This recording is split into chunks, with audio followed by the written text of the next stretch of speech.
जितनी भी आज तक बीमारियां हैं, जैसे अभी कोरोना आया लास्ट, उसका भी टीका बन चुका है। और जो बीमारी आज हो रही है किसानों में, यार बच्चों में हो रही है, heart attack, BP, sugar, brain haemorrhage, लकवा, इनका क्या इलाज? कोई इलाज नहीं। इनका इलाज हमारे पास है, किसान के पास है। अगर किसान शुद्ध उगाए, बीमारियों से दवाइयों को ना डाले, पेस्टिसाइड ना डाले, तो ये बीमारी शायद न है। बीमारी होने का कारण यही है कि एक तो कीटनाशक और जो खरपतवारनाशक है, इनका ज़्यादातर उपयोग हो रहा है।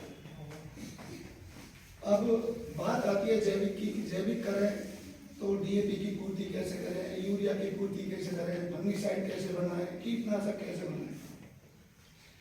डॉक्टर कृष्णचंद्र है गाजियाबाद, उन्होंने थर्ड वेस्ट डिकम्पोजर निकाला है, जिसमें 80 से ऊपर बैक्टीरिया है। अगर हमको खेती करनी हो तो अलग अलग तरह के बैक्टीरिया लाने पड़ेंगे। राइजोबियम लाओ, ESB लाओ, अजोबैक्टर लाओ, AMB लाओ, मैक्रोराइजम लाओ, बावेरिया लाओ, और सबके महंगे भाव हैं। और लिक्विड फॉर्म में हमको सही टाइम पे नहीं मिलते, या तो एक्सपायर हो जाते या हमको मार्केट में मिलेंगे ही नहीं। इन सब जितने भी बैक्टीरिया हैं सारे हमारे में डिकम्पोजर हैं, और इनको हम गुड़ के साथ मल्टीप्लाई कर सकते हैं। इसका फॉर्मूला है 200 लीटर का ड्रम है, उसमें 2 किलो गुड़ डालने की जरूरत है, और मदर कल्चर या वेस्ट डिकम्पोजर हम डालेंगे, और ये 6 से 7 दिन में तैयार हो जाता है। इसी में हम कीटनाशक बना सकते हैं, इसी में फंगिसाइड, और इसी में जितने भी खाद है। अब जैसे मान लो गोबर का खाद ही हमको बनाना है, तो सबके अलग अलग मेथड है। कोई कहते हैं गड्ढे में बनाओ, उसमें हीट जनरेट होगी, 70 से 75 डिग्री तापमान होगा, तब वो खाद बनेगा। अब जब तापमान बढ़ेगा तो उसमें न्यूट्रिशन की ह्रास भी होगा, उसमें जाएगा, लॉस भी होगा। अगर गोबर पर हम वेस्ट डिकम्पोजर डालें तो इसका कुल प्रोसीजर है, इसके जो बैक्टीरिया है वो डिकम्पोज करेंगे बहुत तेजी से, 40 से 45 दिन में वो खाद बन जाएगा, और इसका टेम्परेचर डेली घटेगा। अगर वेस्ट डिकम्पोजर से हम गोबर के खाद को कंपोस्ट बनाते हैं तो इसमें 55% कार्बन की मात्रा मिलेगी। ये लैब टेस्ट ही है, मेरे मुंह से कहने वाली बात नहीं है। आप यूट्यूब पे जाके डॉक्टर कृष्णचंद्रा की वीडियो देख सकते हैं, उसमें मिल जाएगा। जितने भी कीटनाशक है, यहाँ तक कि ह्यूमन बॉडी पे भी वेस्ट डिकम्पोजर का उपयोग कर सकते हैं। स्किन एलर्जी है, आधे घंटे पहले वेस्ट डिकम्पोजर के घोल को लगाओ और सादा पानी से नहा लो, 2 से 3 महीने में कैसी भी एलर्जी है शरीर की वो भी खत्म हो जाती है। खेती की दबाव भी छोड़ो। जितनी भी खेती में बीमारी है, कोई भी कीटनाशक की जरूरत नहीं है, वेस्ट डिकम्पोजर में सारे उत्पाद बन जाते हैं। चाहे 10 पत्तियाँ बनाओ, चाहे माइक्रोन्यूट्रेंट बनाओ, चाहे पत्थरों के तत्व बनाओ, चाहे एंजाइम बनाओ, कुछ भी इसमें बना सकते हैं। सबकी विधि है और लंबा प्रोसीजर है, एक चीज़ को बताऊंगा, आधा घंटा लग जाएगा। मैं सन 2018 से इसी पे काम कर रहा हूँ। अब बात आती है खेती के लिए समस्याएं हमारे पास। पानी की समस्या हमारे पास सबसे बड़ी है, और उर्वरक शक्ति जो कम हो रही है, जो DAP यूरिया कीटनाशकों के कारण है। पानी को हम ड्रिप से बचा सकते हैं, ड्रिप लगाएं, अच्छा रंग करें। जमीन को कैसे बढ़ाएं, बाग लगाएं, उसमें इंटरक्रॉपिंग करें। धन्यवाद। छोटी सी धन्यवाद रतन सिंह जी। रतन सिंह जी ने सही कहा, और कहा भी जाता है जैसा खाएं अन्न वैसा हो मन। तो उसी प्रकार यदि हमारे कहते हैं ना रसायन मुक्त यदि हमारी खेती होती है तो हम रोगों से तो बचते ही हैं, साथ ही साथ हम स्वस्थ भी रहते हैं। साथ ही अब हमारे बीच हमारे युवा कृषक अनिल मीना जी उपस्थित है। मैं इनसे निवेदन करूंगी कानून से आप अपने अनुभव साझा करें। भाई बहन आए, मेरा नाम अनिल कुमार है, मैं गाँव कानौर से हूँ। पहले मैं भी मेरे भाई बहनों की तरह मैं भी पढ़ाई कर रहा था, तो कुछ ऐसी समस्याएं मुझे पढ़ाई से थोड़ा हटके खेती में जाना पड़ा। तो खेती में जाने से पहले मेरे पापा आए करते थे KVK में, तो मैंने पापा को बोला मेरे पापा मुझे भी KVK दिखाया जाए, मैं भी कुछ करना चाहता हूँ खेती में। तो पापा जी बोले कि आप जाके वहाँ मिलो। मैं यहाँ आया था, मैं सबसे पहले बागवानी की ट्रेनिंग करी थी। बागवानी की ट्रेनिंग करने के बाद में मुझे पेड़ पौधों में, पहले हम पेड़ लाते नर्सरी से, तो पता नहीं वो किस तरह से पेड़ था। मान लो हम किसी पे बडिंग करवा के लाए, मान लो कलम चढ़ा पेड़ बोलते हैं, तो वो नीचे से फूट रहा है, ऊपर से फूट रहा है, हमें तो ये पेड़ बड़ा हो गया, हमें तो यही पता नहीं फल कौन सा आ रहा है। उसके बाद में यहाँ से जानकारी मिली तो हम पेड़ों को लगाने लगे, फिर उसको जैसे बढ़ते नीचे से हम काट देते, अच्छी पैदा होने लगी। फिर मैंने खुद ने जगह बाग लगाया कागजी नींबू का। उसके बाद में सर से यहाँ और ट्रेनिंग करी, उसकी जैविक खेती की ट्रेनिंग करी। उसमें मैंने सबसे अच्छा मैंने चुनाव किया कि मैं वर्मी कंपोस्ट बनाऊँ। वर्मी कंपोस्ट में 3-4 कठिनाई आई थी कि मैंने सबसे उचित चुना कि 2-2 ईंट लगाया जाए। लंबाई अपन कितनी भी कर सकते हैं, उसकी 4 फुट चौड़ाई रखता हूँ बस, और पन्नी लगाता हूँ नीचे, उसमें 1.5 फुट या 2 फुट के ऊपर गोबर रखता हूँ। बाकी कोई कचरा नहीं डालता, कुछ नहीं डालता, सिर्फ गोबर डालता हूँ। उसमें टाइम पे 2-3 दिन में ठंडा करने के लिए उसमें वेल्टी कंपोजर का यूज करता हूँ। बिल्कुल पानी का यूज नहीं करता। उसके बाद में उसमें केंचुए डालता हूँ ऊपर, करीब नहीं तो 5-6 किलो केंचुए डाल देता हूँ। और उन ऊपर ढकने के लिए बोरी टाट या जो चावल की वो प्याल आती है उससे ढकता हूँ। तो वो मेरे लगभग महीने में 1.5 से 2 कुंटल खाद निकला था उससे। और मार्केट में मतलब लोकल में अभी मैंने कोई ब्रांड नहीं बनाई, मैं लोकल में कट्टे जो मार्केट में कट्टे मिलते हैं प्लास्टिक, उनमें भर के वही बेचता हूँ और केंचुए भी उसी प्रकार बेचता हूँ। तो मुझे उससे एक रोजगार मिल रहा है और अच्छा रोजगार, मुझे बाहर जाने की जरूरत नहीं है। फिर धीरे धीरे मैं इसके खुद फोन करने लगते हैं, भाई मुझे इतना खाद चाहिए, इतना खाद चाहिए, तो मैं घर से ही सप्लाई कर देता हूँ। उससे मुझे अच्छा रोजगार मिलता है। धन्यवाद।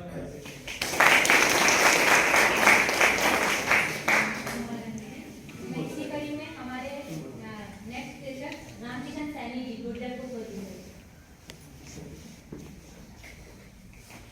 मेरे किसान साथियों नमस्कार। विद्यार्थियों, कृषि अनुसंधान केंद्र के स्टाफ नमस्कार। मैं अपना अनुभव साझा करने के लिए जो हमारा वाटर लेवल है वो गहराई पे जा रहा है उसके बारे में बताना चाहता हूँ।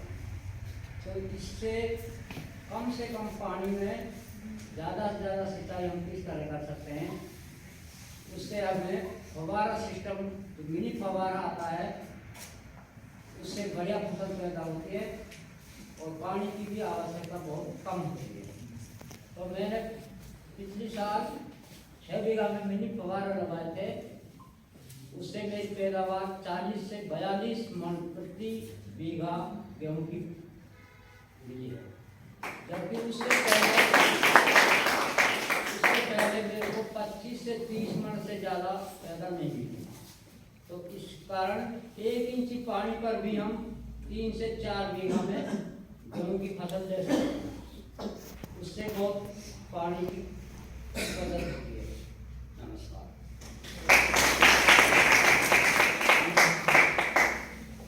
धन्यवाद रामकिशन जी। इसी कड़ी में आगे हमारे बीच उपस्थित कन्हैया लाल मीना जी बगड़ राजपूत।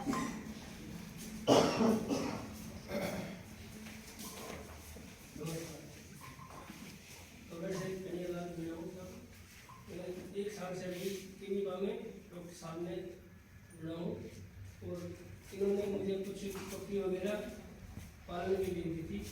इन्होंने की साहब उनको बढ़ाओ, मैंने 5-6 दी थी, मैंने 20-25 कर ली। उससे मुझे बहुत अच्छा लाभ हो रहा है और बढ़िया चल रहा है।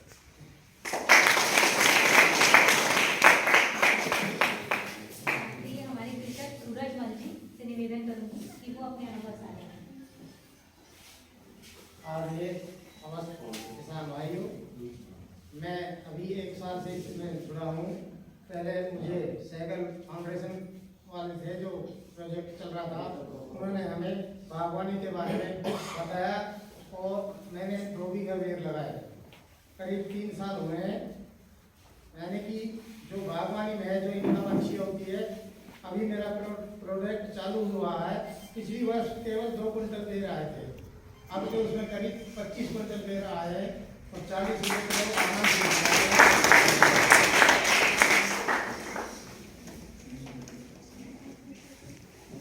ये सभी हमारे प्रगतिशील कृषकों के अनुभव आपके साथ साझा किए गए।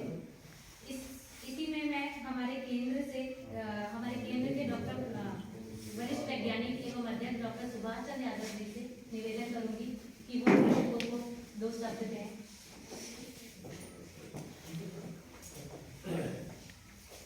धन्यवाद मैडम।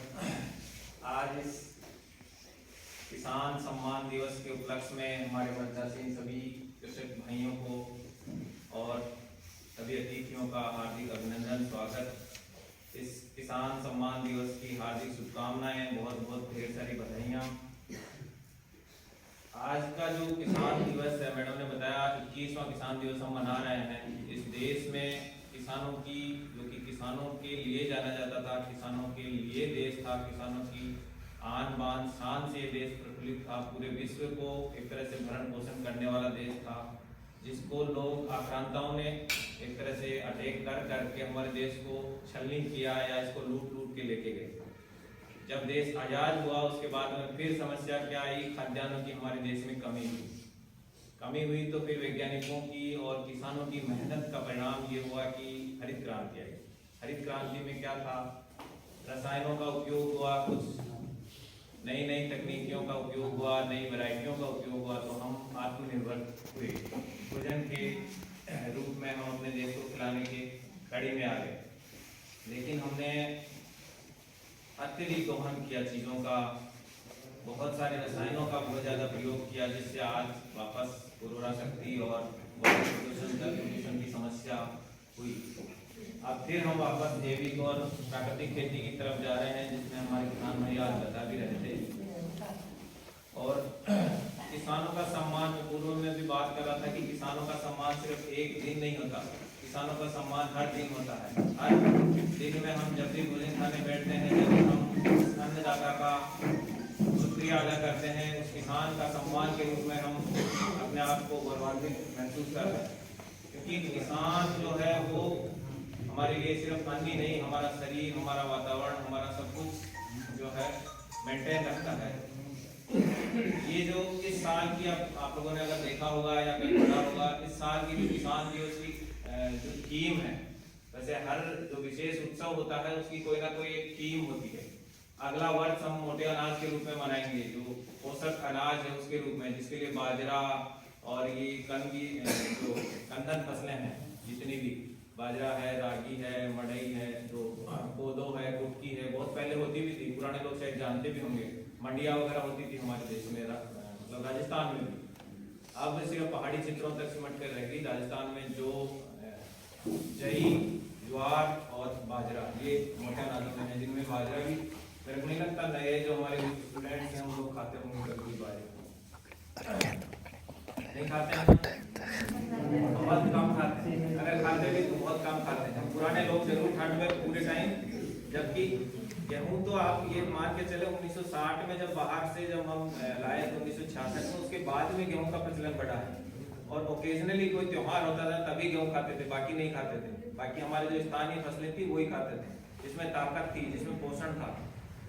तो उनको हम धीरे धीरे छोड़ते जा रहे हैं, जिसके लिए हमको पूरा वर्ष अगले साल FAO ने, पूरे विश्व ने माना है कि भारत को उसका अध्यक्ष भी बनाया है। पूरा विश्व में उसको मोटे अनाज का वर्ष मनाया जाएगा। और आज जो किसान दिवस मनाया जा रहा है उसका जो थीम है, वो थीम ये है कि जो नवोन्मेषी कृषक हैं या अभिनव कृषक हैं, उनके द्वारा युवा मन को प्रज्वलित करना, प्रपुष्पित करना। हमारे युवा साथी बैठे हैं, स्टूडेंट्स में पिछली बार भी बैठा था तब बोल रहा था सारे के सारे उदास लग रहे हैं। आज भी वैसा लग रहा है, चेहरों पे मुस्कान नहीं है। और हमारे किसान देखो सारे चमक रहे हैं कि नहीं? तो किसान ये मेहनत भी कर रहे हैं लेकिन खुश भी हैं। खुश इसलिए नहीं है कि इनके दिमाग में कोई टेंशन है हर चीज के लिए, ये अपने अनुभवों से सीख के आज इस जगह पर पहुंचे हैं कि वो दूसरों को कुछ अच्छी चीजें बता पा रहे हैं। मेरे 2-3 किसान साथियों ने बहुत अच्छी बातें बताई, मैं खुद भी सुन रहा था। कुछ चीजें तो ऐसी है जो हम भी नहीं जानते हैं। और सही बात भी है कि हमारे जो भारत में वैदिक ज्ञान है, उस ज्ञान को हमारे पूर्वजों और हमारे जो किसान है, हमारे जो अग्रज हैं, उन्होंने ही हम तक पहुंचाया है। तो उसको हम नई पीढ़ी का ये दायित्व है कि हम उसको मेंटेन करें, हम उसको लेके जाएं।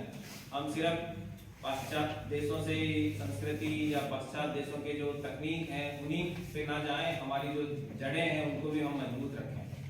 तो साथियों, आज का ये दिवस है हमारे किसान साथियों का दिवस है, क्योंकि जो हमारे 5वें प्रधानमंत्री जी थे चौधरी चरण सिंह जी, उनकी जयंती को हम सेलिब्रेट करते हैं।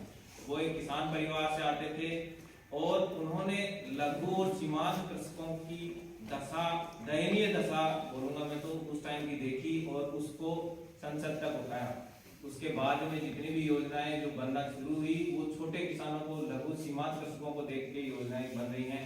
आज आप देखोगे ज़्यादातर योजनाओं में लिखा हुआ आता है बाकायदा लघु और सीमांत के लिए अलग क्राइटेरिया रहता है। वो सब माननीय प्रधानमंत्री जी की ही देन थी, इसलिए उनकी जयंती के उपलक्ष्य में हम किसानों का सम्मान करते हैं। और ये जाहिर सी बात है कि हमें इन किसानों का सम्मान हमेशा करना चाहिए, क्योंकि इन किसानों के बलबूते पे ही हमारी थाली में रोटी आती है और हमारा जीवन चलता है। इन्हीं चंद शब्दों के साथ में पुनः हमारे जो आज कृषक भाई इस मंच से सम्मानित, हम हृदय से सम्मान दे रहे हैं। इनके सम्मान के लिए हमारे पास बहुत ज़्यादा कुछ नहीं है, लेकिन ये जो कर रहे हैं, इनके कामों का जो हम सम्मान कर रहे हैं, वो हमारे लिए बहुत बड़ी बात है। साथ ही साथ किसान भाइयों, हमारे साथी एक किसान भाई ने बताया था कि वो ड्रिप की जो बात करके या मिनी फव्वारे की बात कर रहे थे, उससे उन्होंने ज़्यादा उत्पादन लिया। एक छोटी सी चीज़ मैं भी शेयर करूँगा। पौधों को हम पानी देते हैं, लेकिन पौधों को कम देते हैं, खेत को ज़्यादा देते हैं। कभी भी देखा होगा आपने, खेत को पानी देते हैं, आज इस खेत को पिलाया, आज उस खेत को पिलाया, और खुला पानी तो यहाँ बहुत ज़्यादा ट्रेंड में है। आप जैसे जैसे पश्चिम राजस्थान की तरफ जाएंगे, वहाँ कोई खुला पानी नहीं चलाता, या तो स्प्रिंकलर होगा या ड्रिप होगा, क्योंकि वहाँ पानी है भी नहीं। हमारे पास यहाँ पानी है, इसको हम खेत को पानी देना है। खेत को पानी नहीं देना है, हमको पौधों को पानी देना है। और पौधों को पानी देने के तरीके हमारे वही हैं, या तो फव्वारा, मिनी फव्वारा या ड्रिप उपयोग करें। पेड़ों को पानी भी नहीं चाहिए, एक तरह से नमी चाहिए उत्पादन के लिए, तो कम से कम पानी में हम ज़्यादा से ज़्यादा उत्पादन लें। और जो पत्तों के माध्यम से जो भी केमिकल्स वगैरह अगर आप देते हैं, या जो जैविक चीज़ें जो बताई गई हैं वो भी देते हैं, तो उनका अवशोषण अधिकाधिक होता है, उपयोग ज़्यादा से ज़्यादा होता है। जो चीज़ें हम जमीन में देते हैं, उसका 30, 35, 50% से ज़्यादा उपयोग कोई पेड़ पौधा नहीं कर पाता। और जो पत्तियों से देते हैं, वो 85% से ज़्यादा हमारा पौधा उपयोग कर पाता है। तो हमारे जो पोषक तत्व हों, पानी हों, और कोई भी तरीके हों, जो माइक्रोब्स हों, उनको भी बढ़ाने का अगर अपन देते हैं, तो पत्तियों के माध्यम से दिया जाए तो ज़्यादा प्रभावी है। तो किसान साथियों, आज तो हम लोग किसानों की ही बात सुनने के लिए यहाँ एकत्रित हुए थे, और नए किसानों को या नए जो हमारे युवा मन हैं, उनको प्रज्वलित करने के लिए हमारे जो नवोन्मेष कृषक थे, इनकी हम बातें सुनने के लिए आज एकत्रित हुए हैं। इन्हीं के साथ मैं आप सबको पुनः इस कृषक सम्मान दिवस के उपलक्ष्य में हार्दिक शुभकामनाएं और बधाई देता हूँ। बहुत बहुत धन्यवाद। धन्यवाद सर। सर ने सही कहा, हमारे पूर्वजों ने के और वैदिक ज्ञान बहुत ही ज़्यादा वो है। उन्होंने पहले ही हमारी कहावतों में बहुत सारी